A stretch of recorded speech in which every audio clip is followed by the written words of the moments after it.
She's a Las Vegas showgirl. Las Vegas showgirl. Showgirl Debbie Flores-Narvaez hasn't been seen for more than a week now. Everybody's really on edge and emotional right now. She was last seen by her boyfriend. Griffith is accused of beating up Debbie on October 22nd. Her ex-boyfriend saw her around 7:38. There was only a small bag in her car that was found, With the license plates removed. Strange text messages she allegedly sent to her mother just days before she vanished. In case there is ever an emergency with me, contact Blue Griffith in Las Vegas, my ex-boyfriend, not my best friend.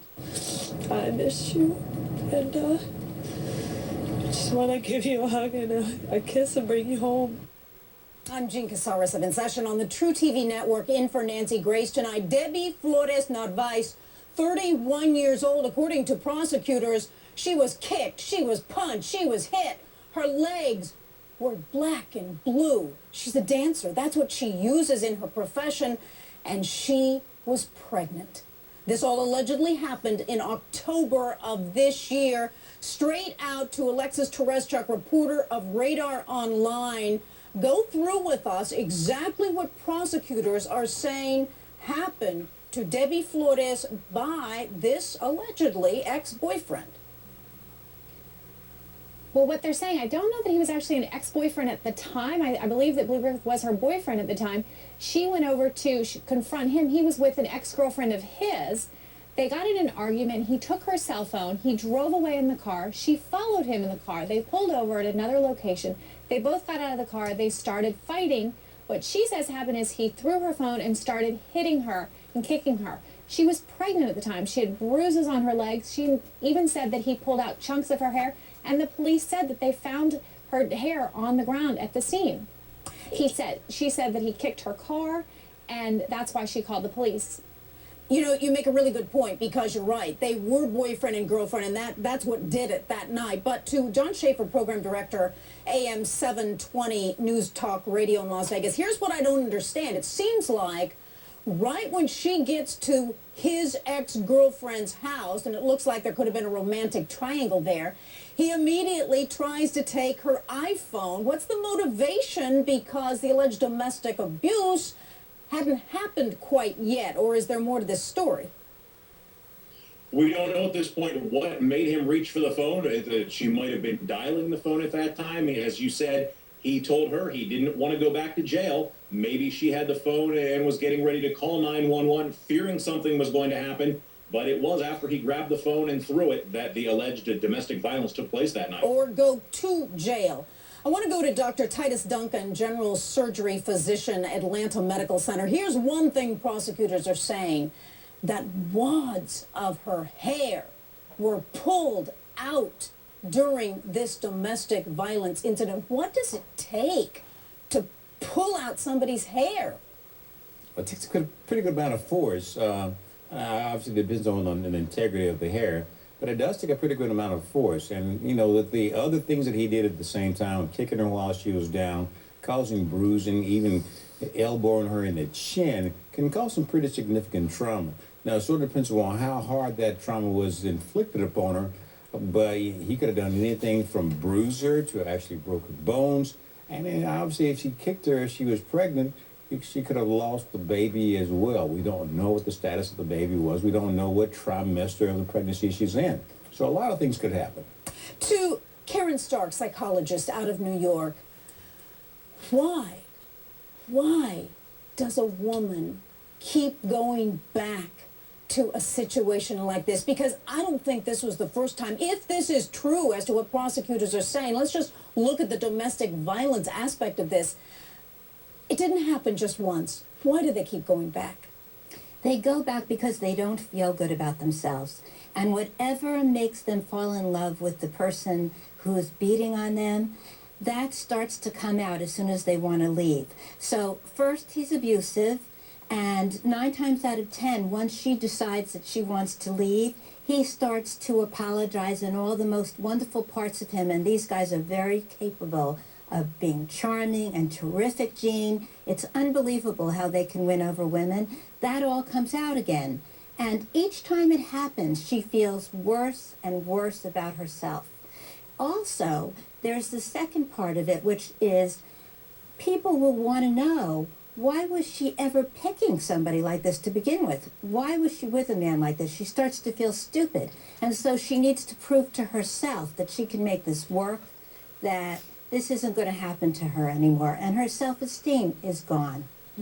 To Pat Brown, criminal profiler, author of The Profiler. You know, the one thing I just can't get past, Pat, is this text message that she sent to her mother days before she went missing. Let's show everybody what it says. It says, quote, "In case there is ever an emergency with me, contact Blue Griffith in Vegas, my ex-boyfriend, not my best friend." We now know that charges were filed November 4th, felony charges against him. She sends this to her mother December 1st. What does it mean? Well, I have to say one thing. First of all, I don't think Debbie was all that open with her family or her friends. She spoke in very veiled manners. And I think a lot of people minimized what was going on in her life. Because I looked back on her Facebook for over a year, and I can tell you, she was very obsessed with Griffith. She had a lot of very sad, you know, you see the little sad faces? All over and over and over again, peppered through the years. Sad face, sad face, sad face. And people would say, "What's wrong, Debbie? What's wrong?" And she would never really tell them, but she would always say things like, "Love really hurts, men lie," or she might say something to the effect of, one of the big ones she said was, that you have to go with your heart and not your head. So we can sort of see that this really was a troubled relationship that she was struggling with. So I'm thinking there's a lot more going on with Griffith than we've been led to believe. And what you're doing, Pat, is exactly what the CSI Vegas is doing right now in this criminal investigation. I want to tell everybody that he is not a suspect. Police are saying that he is cooperating. She did have concerns about fans that were obsessive. This is an open-end missing persons case, and we need to find her, and we need to find her alive. I want to go to the callers. Alice in Georgia. Hi, Alice. Good evening, Jane. First of all, I'd like to send my thoughts and prayers to Debbie's family. But my question is about the text message. I understand now that it was sent to her mother, and it was several days. But is there any way that that text message could have been sent by the boyfriend? Very interesting. To Tom Shamshak, former police chief and private investigator, instructor at Boston University. Is that something that you, as a CSI Vegas, is going to look at now? Did she, in fact, send that message on December 1st, or how do you interpret it? That's a good question, but here's what they're doing CSI-wise. The plates were removed from the automobile. He's been cooperating, so his lawyer has walked him in. They have fingerprinted him. They've taken, no doubt, all of the ridges in the palms of his hands, and they're going to be comparing. Somebody took those plates off. He is among the people that they're going to be trying to either include or exclude. So that's what's going on in terms of the CSI. Plus, they'll be scouring the route where that automobile might have traveled to get to that final destination, looking for surveillance footage that can put somebody in that automobile. Gene? To John Schaefer, program director, News Talk 720 AM Las Vegas. Did they ever find that cell phone? We've heard that it was turned off, but do we know, Alexis Tereszczuk, reporter, Radar Online, do we know if they ever actually found the cell or just through electronically means discovered that it was not on? From what we understand, they have not found the phone, that it hasn't been turned, and that it has been turned off. There has not been a single communication from her since December 12th. She hasn't been on Facebook. She hasn't been on MySpace. It's been nowhere. It's really, she just has completely disappeared. So people are really trying to find other ways to find her, but she hasn't been communicating with anyone, and certainly not through her phone. And you know, Alexis, what doesn't make sense is she had just gotten this break at the Luxor. This is big time. The Las Vegas Strip.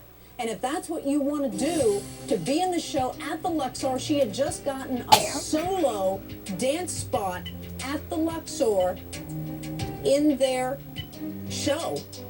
You just wouldn't run away from that.